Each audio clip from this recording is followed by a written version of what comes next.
We begin the Gemara today at the two lines in the bottom from Daf Ayin Vav Amud Beis, where it says V'chol ha'omed livtais. So we're in the middle of a sugya here. The Gemara is discussing the tvicha u'mechira that you find regarding Geneva. You pay dalt v'hei. So Rab Shimon's opinion is that even if this is a kachim, that the person was makdish the animal, and the animal is still in his possession, but he was makdish it.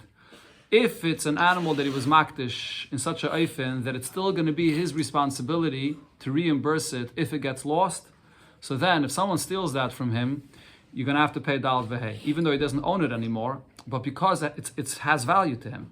This is what's called dava hagayrim l'mamen. It causes a value of money if it gets lost, so if it gets stolen from him, you're going to have to pay dal v'hei. That was Rab Shimon's opinion.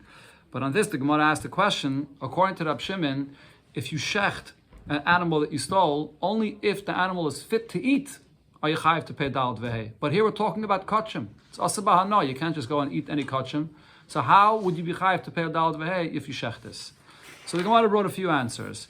According to Rabbi Yechanan, it was basically shechted as a carbon inside the azara. It was an animal which was a tam, it had no blemish, and it was shechted in the azara.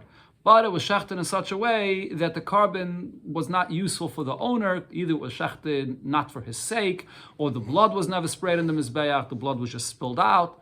So the owner, it was stolen from him, and he loses out from this. The carbon is not for him. But the carbon was shechted in the azara. So therefore, it would be fit to eat, and therefore you have to pay dal v'hei for this. Another answer, the Gemara says, according to the Shlokish, it was talking about a case where the animal that you stole became a balmum, and then it was shechted outside of the Beis HaMikdash, and over there, because it's a balmum, you're allowed to shecht it outside. But the Gemara asks on both of these answers. One of them we already discussed before in Daf Ayin Vav. Let's talk about the second answer. The Gemara asks, but even after you shecht a balmum outside the Beis HaMikdash, you only are allowed to have a naw from it after you redeem it. A carbon that has no mum, you can't redeem. But once it has a mum, you're able to redeem it.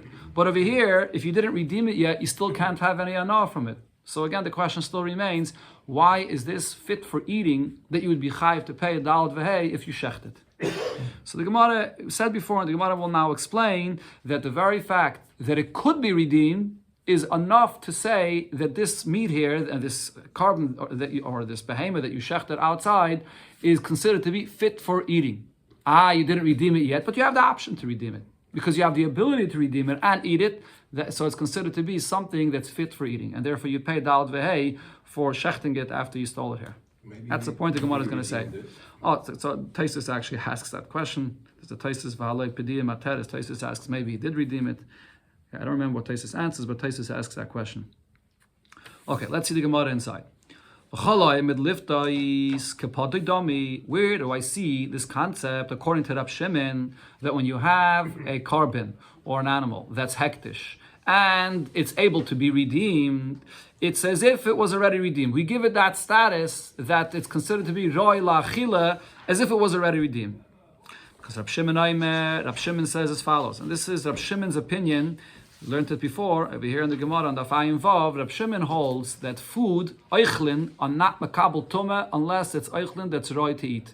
If it's food that's asa b'hana, it's not makabel tumah. Rashi before brought the pasuk, it says, Mikol ha'oichel asher ya'ochel, has to be food fit to eat. So when you have kachim that are asa b'hana for anybody, so it shouldn't be makabel any tumah. So Rab Shimon, however, says, by a para aduma is also kachim, a para aduma will be makabel tumah. It's susceptible to tumah. So he says, para metame tumah seichlin. A para aduma does become tameh with the tumah of tumah seichlin. Why? Hayo v'haisalo shasa kosher. Because after the para aduma is shechted, where's the para aduma shechted? It's not shechted in the azara, in the Beis HaMikdash, like every other carbon. The para aduma is shechted outside of the Beis HaMikdash. There was a place in Har HaZeisim, right across of the Beis HaMikdash, that they set up over there, and that's where the para aduma is shechted.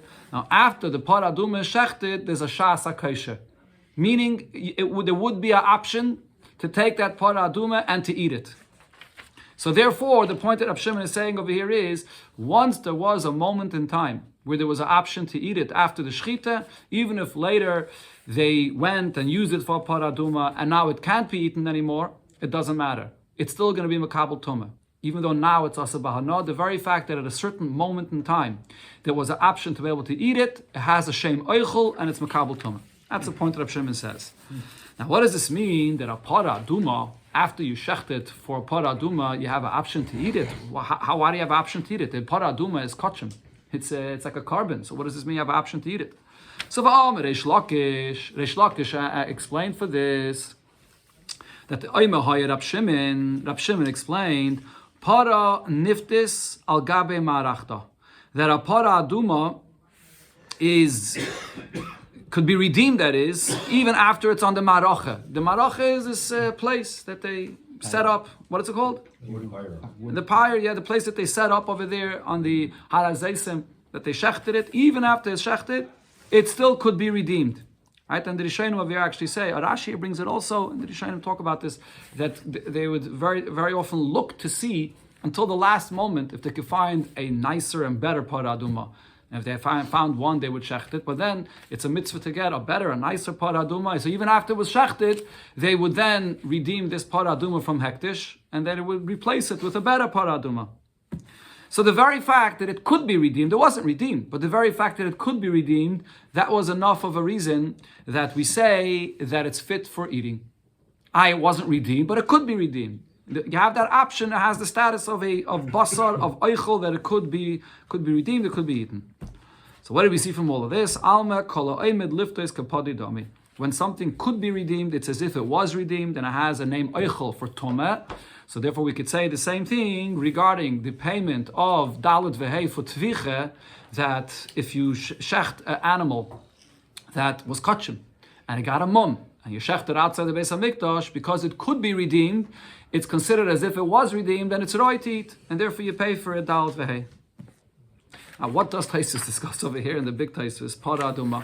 So just to tell you one akoda, the big Taisus para, what he discusses over here is that this whole thing about the para being metame is hard to understand, because the halacha by every para duma is that a para duma is metame anybody that is misasik with it, or seemingly anybody that touches it.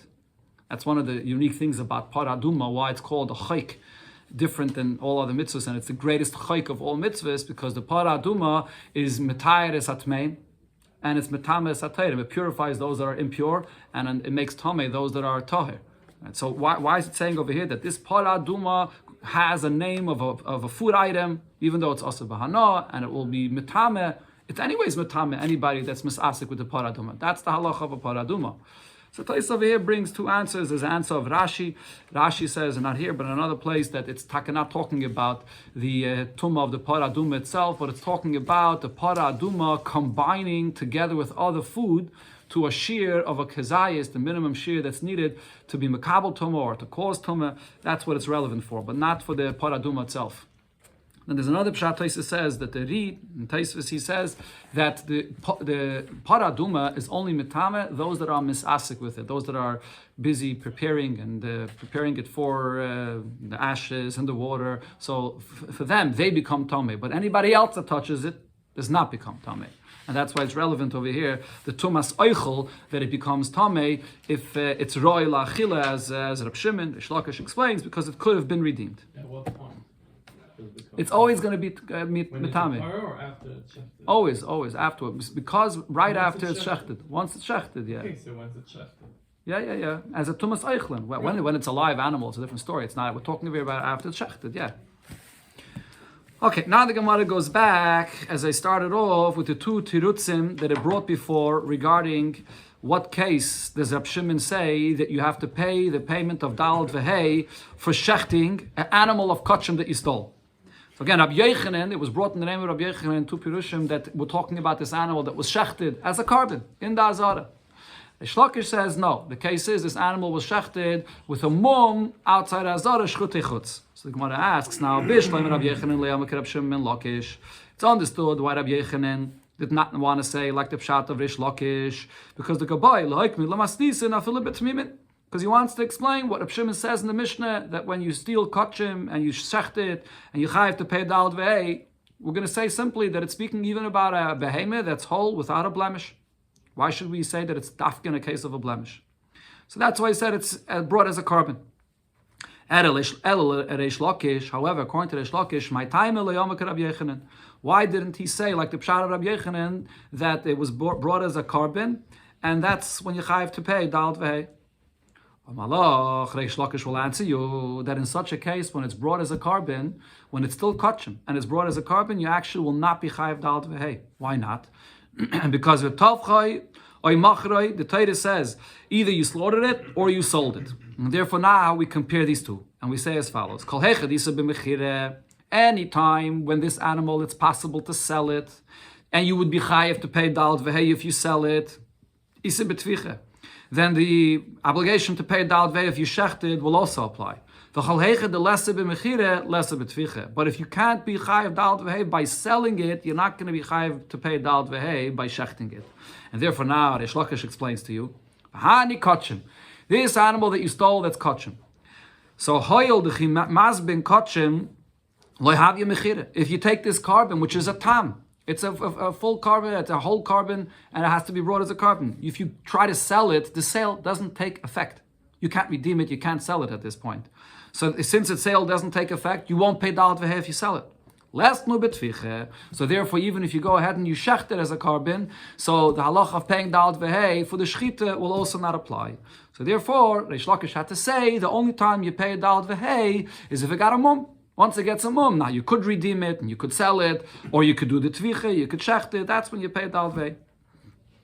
Says the Gemara Vazul Tamayo. So this brings us to another machlokes here between Rabbi Yechanan and Reish Lakish. They really follow their opinions that we find elsewhere. The Itmer, because we learned the following machlokes between Reish Lakish and Rabbi Yechanan. Hamoicher treifa ledivrei Rab Shimon. If this person stole an animal which is a treifa, and he went and sold that animal, according to Rab Shimon's opinion. So again, Rab Shimon holds, this is what we learned earlier in the Perek here, Rab Shimon says that it has to be an animal that when you shecht it, it's fit to eat. Yeah, that's what we're discussing here the whole time. So if you steal an animal which is a treifa, and it's not fit to eat, and you are gonna shecht that, you're gonna be potted to pay dal v'hei. So now the question though is, you can't be chayiv dal v'hei when you shecht it. Are you chayiv to pay dal v'hei if you sold this animal? Rabbi Yechanan says, yeah, you are chayiv. Reish Lakish Omar potter, but Reish Lakish says you'll be potter. And the Gemara explains, as we said before, Rabbi Yechanan says if you sell this animal, you'll be chayiv to pay dal v'hei. Avagav the lesser betviche, even though if you're going to slaughter it, you won't have to pay dal v'hei because it's not fit to eat. But if you sell it, you will be chayiv to pay dal v'hei. But Reish Lakish Omar potter, however, Reish Lakish says you're potter because kivin the lesser betviche, lesser b'mechire. If shechting it does not apply to pay dal v'hei, so you don't pay even if you sell it. These two things go together, as you see in the pasuk v'tavchay machrei. Rabbi Yechanan asks Reish Lakish from the following brayse: Gonav Kilayin, a person stole an animal which was a hybrid or crossbreed. Kilayim, so this is an animal which was born from a sheep and a goat, let's say. Okay, and v'tavcha, and after he stole it, he slaughtered it. Or treifa, he stole an animal which is a treifa, umachra, and he sold it. Mishalem tashlumi Bava Kama. So for both of these cases, you pay 4 or 5 times for either shechting it or selling it. So now, who's speaking over here in this brayse? The Gemara is first going to focus on the second half of the brayse. Treifa. It's pointing out that treifa is different than a regular animal, and by treifa it says if you sell it, you pay dal v'hei. So my love, Rab Shimoni, don't you think that this brayse is following Rab Shimon's opinion? Rab Shimon holds that this treifa, if you shechted it, then you don't pay dal v'hei. So it's saying according to Rab Shimon. So what do we see here? What is Rab Shimon saying? Alma, what I see is even though this treifa, if you shecht it, you don't pay dal v'hei, but isa b'mechire. But nevertheless, the brayse is coming to say but still, if you sell it, you're still going to pay dal v'hei. So this is a proof to what Rabbi Yechanan says, that they're not dependent on each other. Amalei, so Reish Lakish will answer you, loy, that's not how you learn this brayse. It's not Rab Shimon. Rabbanan. This brayse is Rabbanan. The Rabbanan hold that it doesn't matter if it could be eaten or it can't be eaten when you shecht it. So therefore, according to the Rabbanan, you'll be chayiv to pay dal v'hei if you sell it as well. But the Gemara asks, how could you say this is Rabbanan? Rabbanan, if this brayse is the Rabbanan, treife, B'mechira isa bezvicha lesa. Why is the Braisa saying that this animal, which is a treifa, if you sold it, you pay dal v'hei? Why is it mentioning only sold it? If you shecht it, you don't pay dal v'hei. The Rabbanan hold it doesn't make a difference. It doesn't have to be fit to eat in order to pay dal v'hei. Ve'elamai, says the Gemara. Okay, so what are you going to tell me, Rab Shimon? This Braisa goes according to Rab Shimon, and therefore we have a question on Ish Lakish. But now let's go back to the first half of the Braisa, when it said klayim b'tvicha. If you steal klayim, an animal of klayim, and then you slaughter it, you pay dal dveis. The question is, why is it saying here only tvicha? Klayim, when it says here regarding klayim b'tvicha isa, are you only chayav to pay dal dvehei if it was shechted, but mechira lesa? But if you would sell it, you don't pay dal dvei. Why should there be any difference? The Gemara is soon going to discuss ba'arichas. We'll learn it tomorrow. What's the source to say that you b'chlal pay dal dvei even by klayim? But whatever the source is, there's no reason to make a distinction between tvicha and mechira. So why in the reish of this brayse is it mentioning only tvicha? Elo, what are you going to have to answer? That it's lav dafke. Tana tvicha. The brayse says that you pay for shechting this klayim. V'hu adil mechira. But you have to pay dal dvei even if you sold it. So therefore, if you have to say that in the Reish of the Braisa, according to Rab Shimon, so Eimel Rabbanan Ami. So saying the Seif of the Braisa, according to the Rabbanan as well, Tana Mechira. It's saying that this treifa, if you sold it, you pay dal dvehei. But v'hu adin l'tvicha. But the same halacha would be also if you shecht it, because we're going, this Braisa is like the Rabbanan, that it makes no difference if it's fit to eat or not. That's the way the Shlokish teaches this Braisa. But Rabbi Yechanan Amalach, Rabbi Yechanan will tell you and say, this is not a good answer. Hi, my. What's the pshat of it? How could you say that the Braisa regarding Kalayim only mentions Tvicha, and regarding the Treifa it only mentions Mechira? Why would the Braisa make this distinction? If you're going to say that this Braisa is Rab Shimon's opinion, so then we can understand at least why by Treifa it only mentions Mechira and not Tvicha. So then, I did the Tana Treifa b'choda, because regarding the Treifa it only mentions Mechira, because you're not Chai for the Tvicha. So therefore, Tana Kalayim b'choda. So therefore, regarding Kalayim, it also mentioned one of them, it only mentions Tvicha. So it's sort of, once by one of them it mentions one, so by the other one, by Kalayim, it also mentions only one. So we can answer that, even though it's a deicha, but we can say so. But if this Braisa is simply Rabbanan's opinion, why are we b'chlal dividing these things? It has one and the same halacha. Narvinu v'nisninu. Let the Braisa say it all together. Ganav klayim utreifa. If you steal an animal which is klayim or treifa, tafchan umachra, whether you slaughtered it or sold it, mishalam tashlumi Bava Kama. You have to pay the payment of dal vei. Why is the Braisa b'chlal separating them? Says the Gemara, Kashya. This remains a question on Rish Lakish's opinion. The Gemara doesn't answer this. Okay, from here forward, the Gemara is going to go into a long discussion. What is taka the source for this, that you have to pay dal dvei for klayim if it's not an animal that's born just from sheep? It's a crossbreed from another animal. The Torah says dafka shoyer and set. So from where? What's the source for anything else? Okay.